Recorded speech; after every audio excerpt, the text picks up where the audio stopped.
네, 지금 이제 뒤돌아서는 처음 보는 건데요. 와주셔서 매우 매우 감사합니다.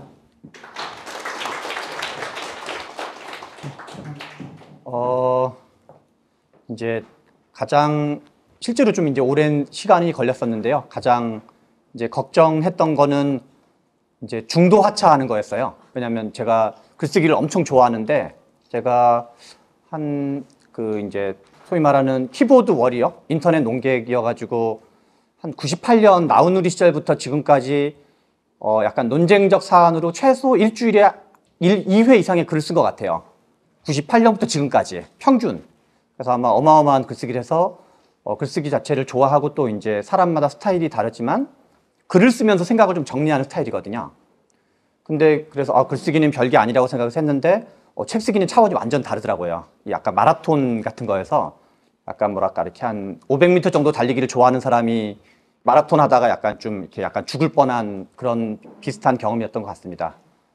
근데 아무튼 이제 여러 명들의 아주 많은 분들의 도움을 받아서 진심으로 매우 매우 다 고마운 많은 분들의 도움을 받아서 간신히 좀 썼고, 그리고 이제 약간 한번 일단락했다는 것 자체에 대해서 큰 어떤 이제 좀 뿌듯함을 느끼고 있는데요. 그리고 또 이제 그 이후에 많은 분들이 또 이렇게 도와주셔가지고 기자분들도 그렇고 우리 좀 신성장학파 회원들도 그렇고 또 의원님들도 그렇고 등등 십시일반으로 도와주셔가지고 여기까지 이제 하시고, 그리고 제가 쓰는 내내 가상의 독자로 생각하셨던 분 중에 한 분이 실제로 문재인 대통령이셨습니다. 저는 이제 우리가 집권했을 때, 민주당이 집권했을 때 예전에 특히나 노무현 정부 때 한번 이제 어려움을 겪은 적이 있어가지고 잘 되기를 바라는 마음과 걱정하는 마음이 같이 있어가지고 약간 제 버전의 충심이었는데요, 진심으로 제 버전의 충심이어가지고 그런 어떤 이제 문재인 대통령께서 이제 가상의 독자로서 읽는다고 가정을 하면서 약간 제 딴에 이제 톤 앤 매너를 좀 항상 유지하고, 그러나 이제 제가 하고 싶은 얘기는 좀 전달할 수 있는, 그래서 약간 그런 이제 어떤 진정성이라 그럴까요? 생각은 좀 다를 수 있지만 그런 걸 전달하려고 하는데 그게 전달돼서 아마 제가 이야기로는 문재인 대통령께서 1년에 책이 7만 권 정도 나오는데 추천하신 책이 많지가 않고 한 1년 다 합쳐서 한 20권 내외나 되실 것 같고, 그 중에서 그동안 당대표 하신 뒤로 다 합친 게 한 5, 60권을 넘지는 않을 것 같은데 그 중에 비판적 추천은 이 책이 최초인 것 같습니다. 그래서 더 뿌듯하게 생각하고 있습니다. 그러니까 거꾸로 비판적인 문제의식이 있음에도 불구하고 추천해 주신 거거든요. 그만큼 이제 의미가 있다고 생각해 주셔서 진심으로 매우 가문의 영광으로 생각을 하고 있습니다. 곧바로 제가 그냥 발표를 하도록 하겠습니다. 다음 하신 게 너무 네. 제목은 이제 좋은 불평등과 진보 혁신인데 오늘 약간 토론회여가지고 책을 읽었다고 가정하고 좀 작성한 걸로 생각하시면 될 것 같습니다. 그래서 짧게 얘기하고 곧바로 넘어가도록 하겠습니다. 다음. 크게 다음.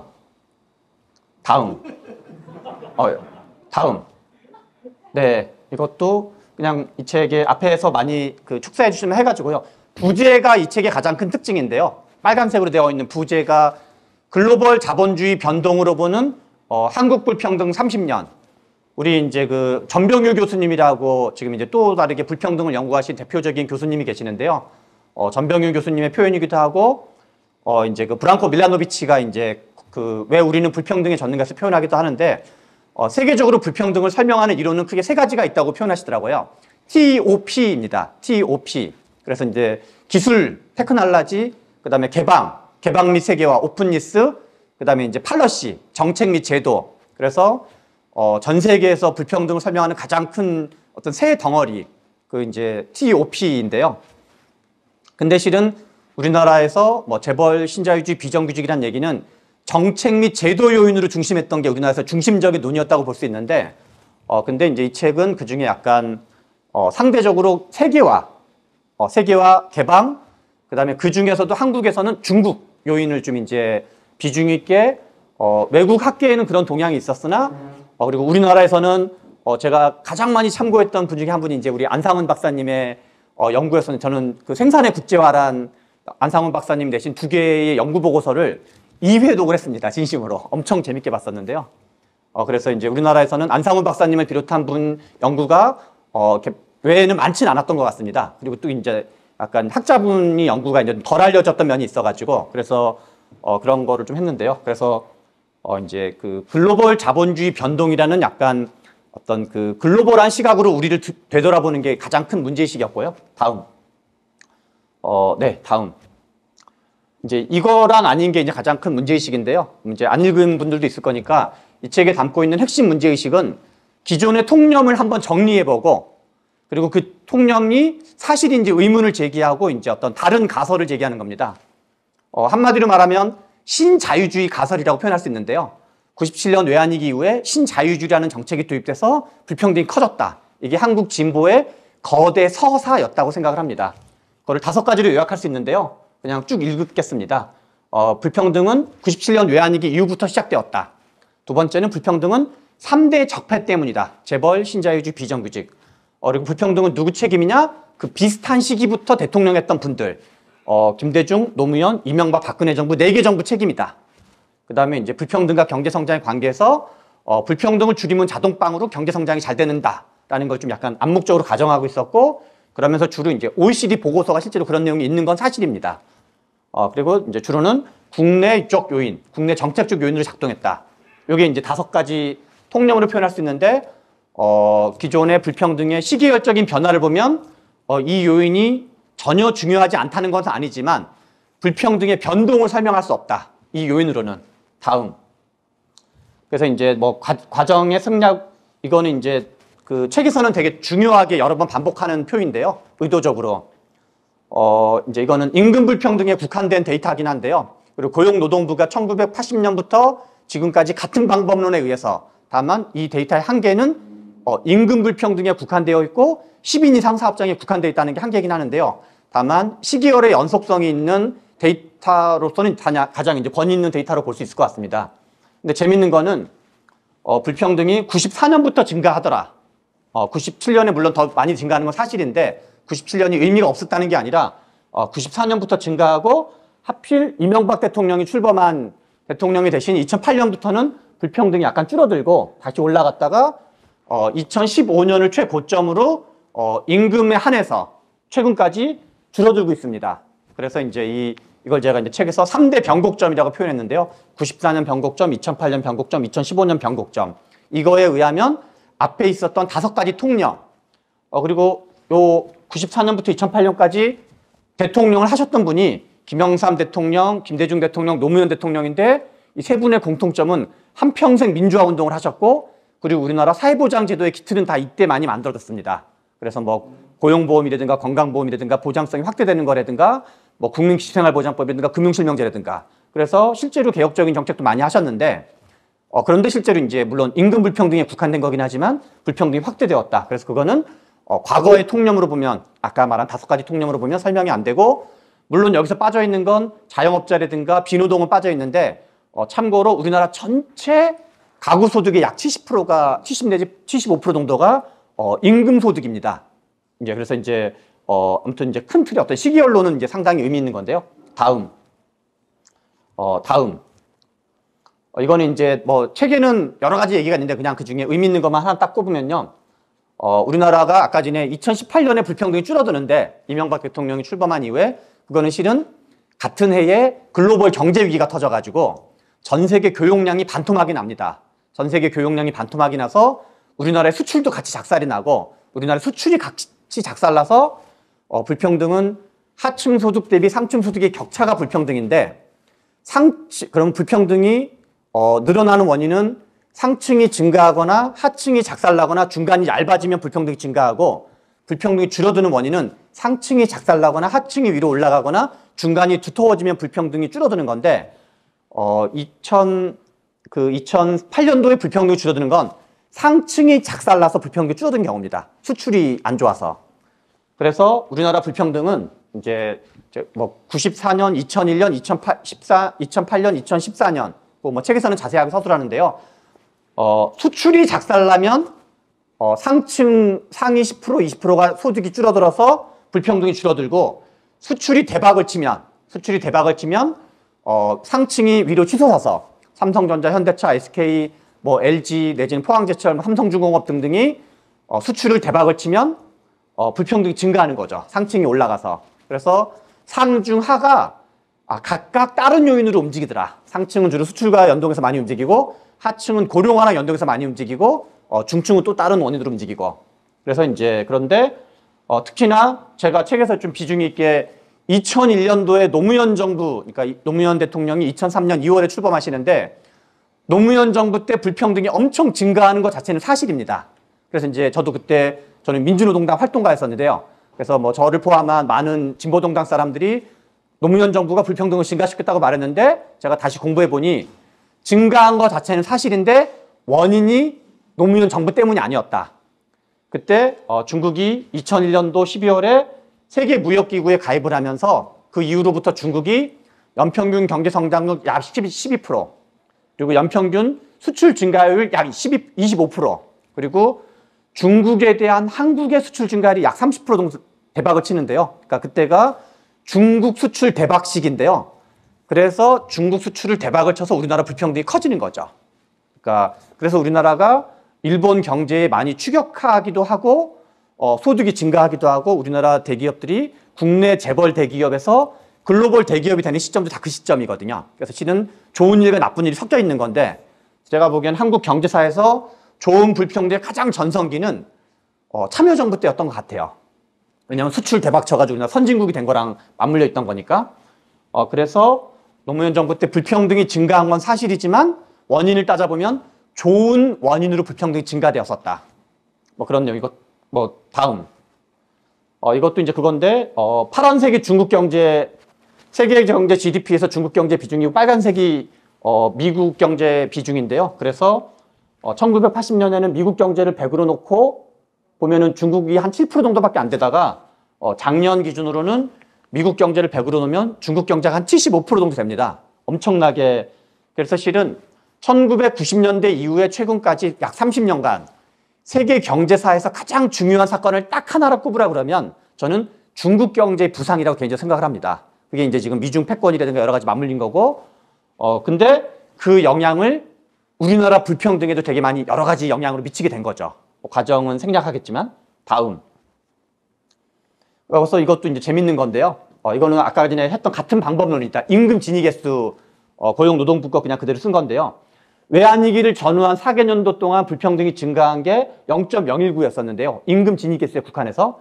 근데 중국이 WTO 가입을 한 이후에 4년 동안 우리나라 불평등이 증가한 거는 그러니까 우리나라 불평등 증가입니다. 0.018이어서 사실상 약간 또이또이 그러니까 거의 비슷한 건데요. 그래서 우리나라의 많은 학자님들이 97년 체제라고 이제 우리나라가 신자유주의 이후에 뭐 여러 가지 뭐 불평등도 커지고 뭐 양극화도 되고 뭐 노동시장도 이중구조 되고 등등 했는데 그것이 전혀 없는 건 아니지만 그것도 어느 정도 다 맞는 말이지만 그동안 상대적으로 우리가 좀 이제 그 덜 주목했던 거 이게 92년 한중수교 그리고 2001년 중국의 WTO 가입 그래서 그냥 편의상제가 9201 체제라고 표현했는데요. 92년 한중수교와 이제 01년 중국의 WTO 가입을 표현해서 그냥 만들어낸 신조어인데요. 그동안 그래서 우리가 97년 체제라고 알고 있는 거에 한 절반, 최소 절반 가까이 또는 많으면 절반 이상은 이제 이 9201 체제였던 것 같다. 그래서 다음.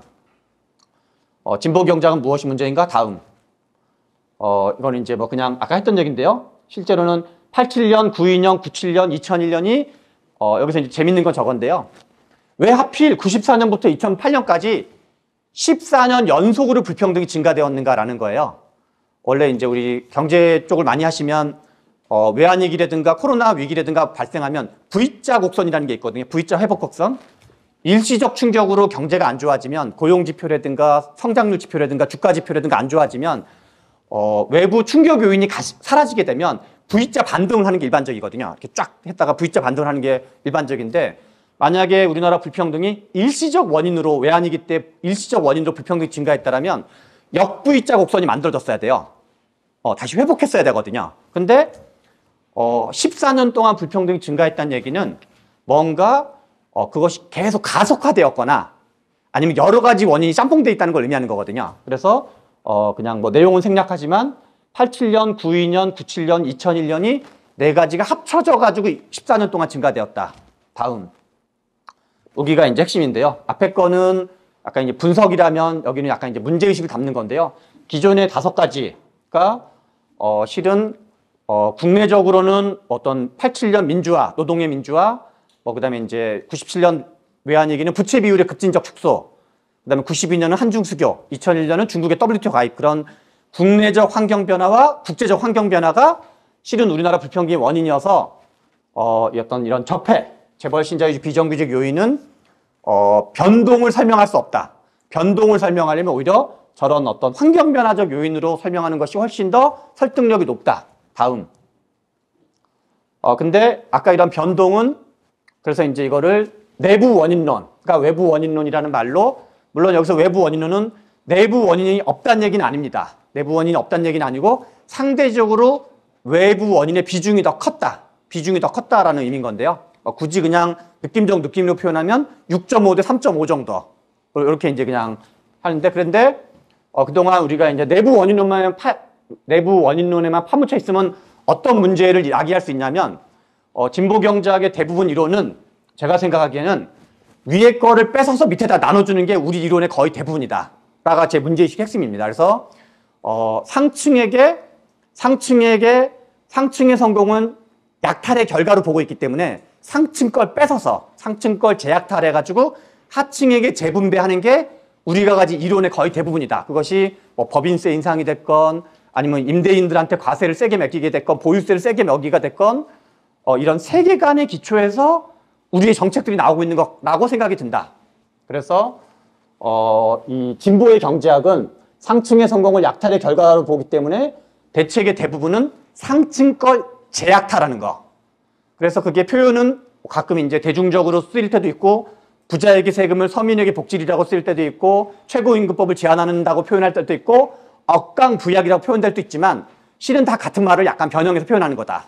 내지는 뭐 어쩌고저쩌고 다 그런 거지만 근데 실제로는 그러니까 대책도 항상 뭔가 이렇게 제약탈하는 거고 그러다 보니까 경쟁력 강화 방안을 고민할 필요가 없는 거죠. 왜냐하면 다 국내에서만 벌어진 일인 거기 때문에. 그런데 중요한 거는 국제경제적 요인이 크게 작용하기 때문에 이제 모든 계층의 상향 이동, 뭐 개인, 기업, 국가 모두가 상향 이동을 도와줘야 되고 그거를 이제 부강부약이라고 제가 표현했는데요. 그리고 이제 가난한 노동자 계급의 자녀들에게도 경쟁력 강화가 중요하고 뭐 기업들도 경쟁력 강화가 중요하다. 그래서 위에 거를 뺏어서 밑에 나눠주는 게 중요한 게 아니라 모두가 다 위로 올라갈 수 있도록. 왜냐하면 글로벌 경쟁에 노출되어 있기 때문에. 다음. 저는 이제 이 표가 되게 재밌는 표라고 생각이 드는데요. 제가 이제 책 전체에는 110개의 도표 및 그래프가 있는데 그 중에 특히 이제 애착을 갖는 건데요. 이 표는 그냥 1960년대부터 최근까지 전 세계 경제에서 교육 비중의 추이예요. 그러면 크게 보면은 패턴만 보시면 되는데요. 이게 쭉 교육이 증가하다가 정체되다가 증가하다가 약간 후퇴하고 있는 거인데요. 근데 재밌는 거는 우리나라 GDP, 이거는 이제 이거는 우리나라 건데요. 우리나라도 패턴이 거의 같다는 걸 알 수가 있어요. 1960년대부터 최근까지. 이것이 보여주는 건 뭐냐면 이거는 이 우리나라 GDP 대비 수출 비중 추이와 전 세계 GDP 대비 교육 비중의 추이가 그래프가 비슷한 거는 한두 명이 노력해서는 불가능한 거거든요. 핵심적인 경제 주체가 더 통째로 이렇게 움직여야지만 가능한 건데 저는 이제 이거가 여기 이제 제목이 저건데요.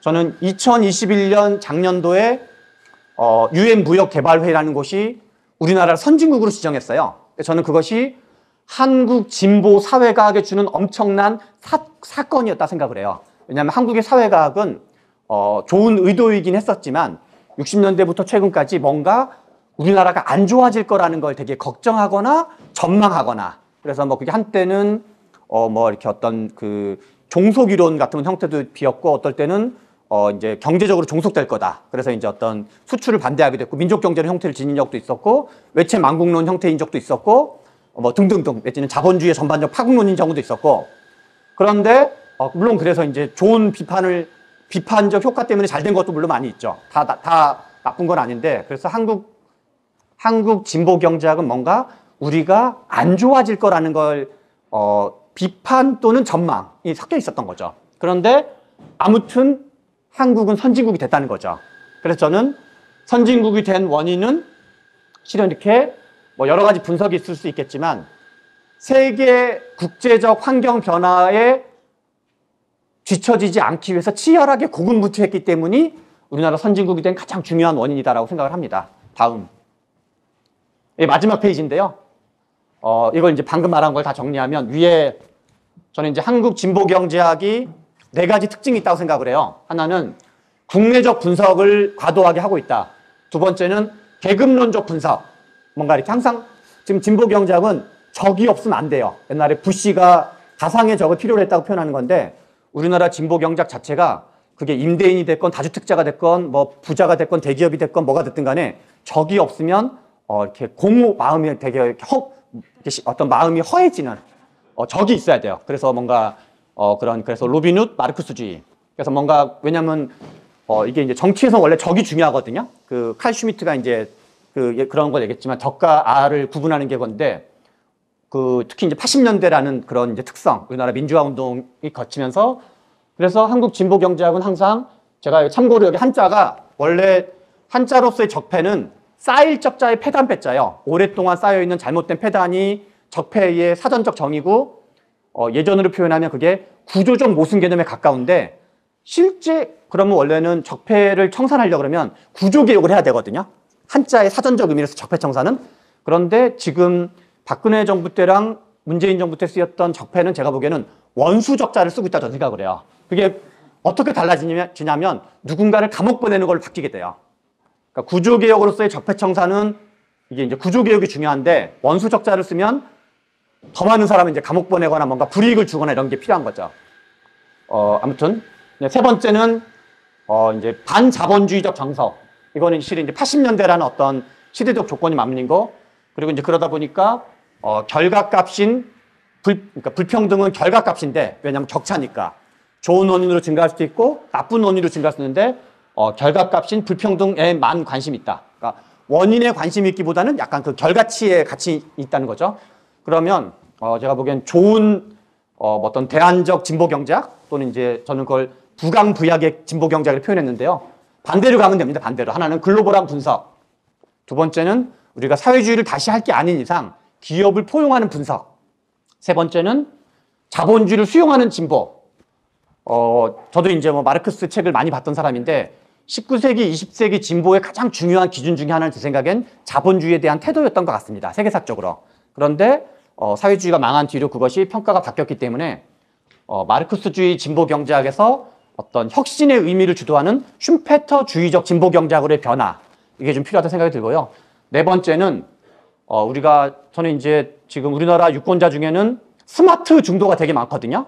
왜냐하면 김대중 정부, 노무현 정부, 문재인 정부, 진보 정부 3번을 거쳐봤고 이명박 정부, 박근혜 정부, 그다음에 지금 뭐 윤석열 정부에 대한 실망도 장난이 아닐 텐데 이 6번의 정부를 거치면서 이 사람한테 한번 맡겨보고 저 사람한테 맡겨봤는데 이런 건 좀 괜찮지만 저런 건 좀 실망스럽다라가 지금 한 번 다 겪어본 거거든요. 최근 한 30년 가까이 되면서 30년 거치면서 그러다 보는데 지금 우리한테 주어진 과제들은 쉬운 문제인데 해결하지 않은 정책 과제는 저는 없는 것 같아요. 지금 우리한테 남아있는 과제는 어렵기 때문에 해결되지 않은 것만 남아있는 것 같아요. 그래서 불평등도 중요하고 경제성장도 중요하고 기업의 경쟁력도 중요하고 그다음에 뭐 우리나라의 지속 가능성, 세대 간 균형 문제도 중요하고 노인 빈곤 문제도 중요하고 초고령화 문제도 중요하고 과도한 증세도 안 돼야 되고 뭐랄까 이렇게 1차 방정식을 풀려고 하기보다는 그냥 그 고차 방정식을 있는 그대로 인정한 상태에서 해결하려고 노력하는 거. 그래서 저는 그거를 이제 한마디로 정리하면 맨 위에 있는 제목인데요. 기존의 진보 경제학을 문제제기 중심 저항 이론의 경제학이었다라면 그게 이제 저는 위에 거 빼서 밑에 나눠주는. 근데 그러지 말고 이제 그러면 우리가 집권했을 때 뭔가 이렇게 솔루션이 뭔가 안 준비되어 있을 수 있는 거죠. 뭔가 문제 제기만 하다 보면. 근데 그러지 말고 뭐 정치공학적인 건 불가피한 면이 있다 하더라도 문제 해결, 국정 운영의 경제학으로 좀 바뀔 필요가 있다. 그래서 저도 마르크스 개인을 되게 좋아하는 사람이고 하고 저희 세계관에 가장 영향을 많이 미친 돌아가신 3분 중에 한 명인데 마르크스랑 이제 사회과학으로서의 마르크스 이제 어떤 뭐 노선이다. 그 노선으로서는 마르크스랑 빠이빠이를 해야 된다. 이런 생각을 가지고 있습니다. 이상입니다.